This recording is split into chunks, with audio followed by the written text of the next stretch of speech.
La Commission électorale nationale indépendante CENI s'apprête à lancer une opération de révision des listes électorales. C'est pour en parler que nous recevons ce soir le président de la CENI, Maître Barthélémy Kéré. Bonsoir, Monsieur le Président. Bonsoir, Godefroy. Alors, merci d'être venu ce soir nous parler donc de cette révision qui commence le 29 avril et qui se termine le 30 juin 2014. Qui est concerné par cette révision des listes électorales? Alors, comme vous le savez, nous avons fait une vaste opération en 2012 où nous avons effectivement recensé tous les Burkinabés qui avaient l'âge électoral, c'est-à-dire les 18 ans, et qui avaient évidemment la volonté de s'inscrire, qui avaient les moyens, donc et le temps nécessaire pour effectivement venir s'enrôler. Cette fois-ci, nous faisons ce qu'on appelle une mise à jour, c'est-à-dire que ça concerne exclusivement les personnes qui ont eu 18 ans entre-temps, les personnes qui, même s'ils ont 18 ans résolus, n'ont pas pu effectivement se présenter en 2012 lorsque nous étions en train de faire les opérations. Et donc, cela est ouvert en fait à toutes ces personnes-là. Évidemment, il y aura aussi un certain nombre donc, de populations qui n'auront pas 18 ans à la date à laquelle nous allons faire le recensement. Mais nous avons décidé de prendre ceux qui auront 18 ans à la date du 29 novembre 2015. Voilà, donc ce sont les personnes qui sont concernées, ce sont donc ceux qui ont 18 ans résolus qui ne sont pas sur le fichier, ceux qui vont avoir 18 ans donc, au plus tard, donc le 29 novembre 2015, et ceux qui, même s'ils avaient 18 ans, n'avaient pas eu l'occasion de s'inscrire sur le fichier électoral. Alors, cette opération commence, on l'a dit, le 29 avril. Oui. Comment sera-t-elle organisée? Est-ce que vous allez vous baser encore sur l'expérience de 2012 en faisant par région ou bien vous avez décidé de changer votre fusil d'épaule? Bon, et en 2012, nous avions... c'était une première opération. Opération initiale, il fallait effectivement couvrir donc l'ensemble du pays. Nous n'avions que 3500 kits. Il fallait donc nous organiser en fonction de la situation au niveau des populations. Et nous avons effectivement procédé par balayage progressif, zone par zone. Vous savez que le pays a été divisé effectivement en 4 zones en 2012. Cette fois-ci, nous avons décidé de couvrir l'ensemble du territoire national. Il s'agit donc de faire une mise à jour. Nous allons partir d'abord des chefs-lieux de communes. Nous allons donc disposer l'ensemble de nos opérateurs par chef-lieu de commune et resteront donc une semaine dans chaque chef-lieu de commune à partir donc du 29 avril. Et après cette semaine, donc mettons jusqu'au 8, ils vont maintenant se déplacer à l'intérieur de la commune, mais de village en village, pour couvrir l'ensemble des villages en fait, de cette commune. Alors, nous avons fait un sort particulier aux communes de Ouagadougou et de Bobo-Dioulasso. Vous savez, c'est toujours particulier. C'est des zones à forte concentration de population. Donc, nous allons, à partir de la 7e semaine, la 7e et la 8e semaine, nous allons faire un mouvement d'ensemble sur Ouagadougou et Bobo-Dioulasso pour couvrir donc toutes les communes. Et nous allons être en ce moment-là dans tous les arrondissements, dans tous les emplacements à la fois. Donc, l'opération, à partir du 17 juin, va se dérouler donc à Ouaga et à Bobo-Dioulasso et ira donc normalement jusqu'au 30 juin. Donc, 2 périodes, donc une première période pour les communes rurales et urbaines dans l'ensemble du pays, sauf Ouaga et Bobo. Ça commencera donc le 29. Et puis, à partir du 17 juin jusqu'au 30 juin, ça couvrira les communes de Ouagadougou et de Bobo-Dioulasso. Est-ce qu'il y a des possibilités de prolongation de l'enrôlement si vous n'êtes pas dans les délais? Bon, je ne sais pas si c'est nécessaire d'envisager un système de prolongation parce que nous avons décidé de couvrir tous les emplacements en même temps. Donc, les opérateurs seront sur place et ils vont recevoir en fait les populations qui vont venir. Je crois que si effectivement la campagne de sensibilisation que nous lançons à partir du 29 est bien comprise, normalement tout devrait se passer sans difficulté. Alors, je vous dis tout de suite, ne sont pas concernés ceux qui sont déjà inscrits sur le fichier électoral.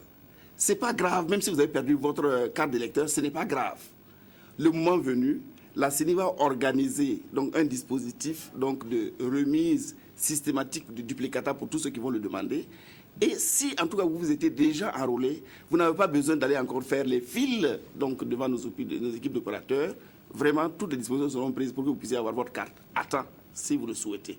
Donc, sur cette base, nous pensons qu'aller des chefs-lieux vers les villages et par suite couvrir l'ensemble des secteurs et des arrondissements donc, au niveau de Ouagadougou, ça nous permettra dans le temps de pouvoir effectivement couvrir. Bien entendu, on verra bien sur le terrain comment les choses vont se passer. S'il est vraiment nécessaire, voire indispensable de faire des prolongations, nous aviserons l'ensemble donc de mes collègues, aussi bien au niveau central, donc les 15 commissaires, comme les 2808 membres de nos démembrements. Nous allons effectivement voir ensemble ce qu'il y a lieu de faire et nous allons prendre les décisions qui s'imposent. Alors, quid de l'arrondissement des Burkinabés de l'étranger, puisqu'on sait que pour la première fois en 2015, les Burkinabés de l'étranger vont participer aux opérations de vote pour la présidentielle. Oui, alors, pour les Burkinabés de l'étranger, évidemment, ce ne sera pas dans cette fourchette de temps. Nous allons dans un premier temps procéder à la mise à jour du fichier au plan interne. Et effectivement, c'est la première fois que les Burkinabés de l'étranger seront concernés par les opérations électorales. Donc, nous allons procéder à un recensement conformément à la loi. Alors, et dans le droit positif actuel, le droit électoral actuel, seuls sont concernés donc les Burkinabés qui résident à l'étranger, qui sont immatriculés à l'ambassade et qui disposent d'une carte consulaire. La discussion est en train de se faire au niveau de la classe politique pour voir dans quelle mesure on fera un certain nombre donc, de conditions beaucoup plus larges pour permettre aux Burkinabés de l'étranger de pouvoir s'enrôler le plus largement possible, c'est-à-dire voir si on peut effectivement lever la condition de la carte consulaire et permettre l'enregistrement à l'étranger avec la carte d'identité, avec le passeport. Mais c'est une discussion qui est en train de se passer actuellement au sein de la classe politique. La CENI ne fait qu'appliquer la loi. Les dispositions actuelles de la loi disent que c'est dans les ambassades et les consulats généraux que les élections vont se tenir. Et il faut être immatriculé à l'ambassade et détenir sa carte consulaire. Pour l'instant, nous sommes en train de travailler sur ça. Nous envisageons donc le recensement des Burkinabés de l'étranger à compter du 15 août. Et normalement, l'opération devrait se dérouler jusqu'au 21 septembre. Alors, de ce point de vue, nous sommes en train de discuter avec un certain nombre de partenaires pour voir dans quelle mesure, effectivement, nous allons être accompagnés dans cette opération pour pouvoir couvrir, effectivement, en 6 semaines, l'ensemble de nos 32 ambassades et nos 9 consulats généraux. Alors, est-ce que cette révision, Monsieur le Président, est prévue dans le cadre de la présidentielle de 2015 ou, comme on susurre, dans le cadre du référendum qu'une partie de la classe politique réclame? Mais ça n'a rien à voir. L'opération que nous envisageons est une opération de mise à jour du fichier.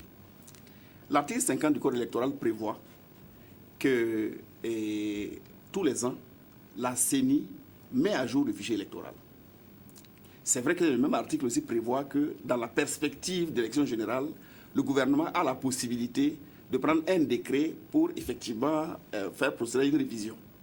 Mais ici, ce que nous sommes en train de faire, c'est la révision normale au niveau de la CENI.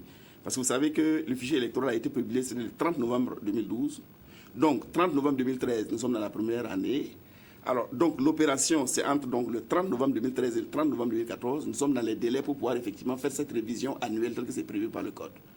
Donc, c'est dans ce cadre-là que nous avons effectivement lancé cette opération de mise à jour du fichier électoral.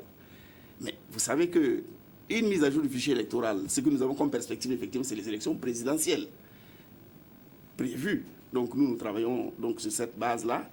Mais une liste électorale, on en a toujours besoin, quel que soit le scrutin. Est-ce que vous voyez? Donc, quel que soit le scrutin, il faut donc, dans un premier temps, qu'il y ait le fichier électoral, parce que sans fichier électoral, on ne peut pas parler d'élection. Donc, nous sommes en train de travailler, effectivement, pour cette mise à jour annuelle du fichier électoral.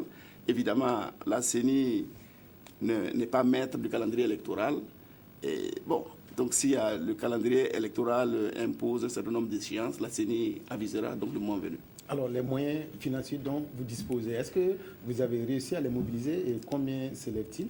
Bon, c'est vrai qu'il y a eu beaucoup de bruit autour de cette question à un moment donné, mais en tout cas, aujourd'hui, au niveau de la CENI, comme vous l'avez suivi, le chef de gouvernement, effectivement, m'a reçu et m'a assuré que toutes les inscriptions budgétaires sont faites pour cela. Et pour ce qui concerne donc notamment la question de la mise à jour du fichier électoral, alors le chef du gouvernement m'a assuré que donc ce qui est inscrit au niveau du budget, c'est un montant de 10 milliards 977 millions 512 169 francs. Aujourd'hui, il a été mis à notre disposition une somme de 6 milliards 228 millions et des poussières.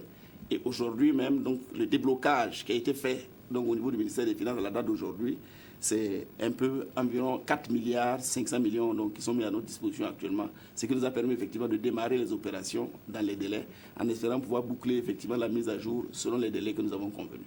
Alors très rapidement, Monsieur le Président, quelles sont vos attentes par rapport aux autres acteurs du processus électoral? Je veux parler des partis politiques, je veux parler de la société civile. Qu'est-ce que vous attendez de ces acteurs-là? Alors, évidemment, vous savez que la CENI n'a pas de candidat. Ceux qui ont des candidats et qui sont intéressés effectivement à ce que les élections soient massivement inscrites, c'est d'abord la classe politique. Nos alliés de la société civile font effectivement le travail également dans les populations, parmi les populations, pour amener effectivement tout le monde à pouvoir s'enrôler, pour pouvoir effectivement participer à la gestion de la chose publique. Mais les principaux intéressés dans cette affaire, c'est évidemment la classe politique, c'est les partis de la majorité, c'est les partis de l'opposition. C'est eux qui, en faisant le travail aujourd'hui, investissent pour demain. Parce que si vous ne faites pas convenablement le travail aujourd'hui, si vous n'appelez pas aujourd'hui vos militants à sortir, s'inscrire massivement sur le fichier électoral, lorsqu'on va rentrer en campagne, vous allez faire du bruit. Mais si ceux qui vous suivent n'ont pas la carte d'électeur, évidemment, ça ne sert strictement à rien. C'est la raison pour laquelle, effectivement, nous insistons auprès de la classe politique pour qu'elle joue sa partition aujourd'hui.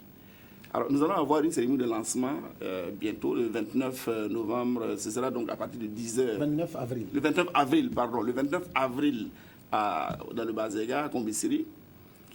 Alors, nous avons envisagé que la classe politique, c'est-à-dire le responsable de la majorité, le responsable de l'opposition, également donc le responsable de la société civile, puisse être avec nous en tant qu'invité d'honneur pour pouvoir avoir l'occasion, si vous voulez, de lancer un appel à leurs militants, de lancer un appel effectivement à toutes les personnes pour que effectivement les gens sortent nombreux. La CENI, pour sa part, fera son travail de sensibilisation institutionnelle, si vous voulez.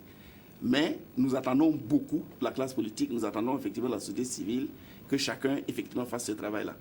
Évidemment, vous savez que la société civile, de manière récurrente, nous pose un problème de moyens. Nous répercutons évidemment ces demandes-là auprès de toutes les personnes qui peuvent effectivement nous accompagner. Notamment, vous avez suivi le plaidoyer que j'ai fait avec Constance vis-à-vis des partenaires techniques et financiers pour qu'elles puissent effectivement accompagner la société civile. J'espère qu'ils s'ouvrent. Bon, vraiment, les partenaires vont pouvoir ouvrir largement, à défaut de leur cœur, au moins leur portefeuille, pour que les organisations de la société civile puissent effectivement aller sur le terrain et qu'ils puissent faire ce travail de sensibilisation-là à nos côtés, parce qu'en fait, c'est le peuple burkinabé dans son ensemble qui va en profiter. Merci beaucoup, Maître Barthélémy Kéré, président de la Commission électorale nationale indépendante, CENI, qui est venu ce soir nous parler de cette révision des listes électorales qui commence le 29 avril prochain et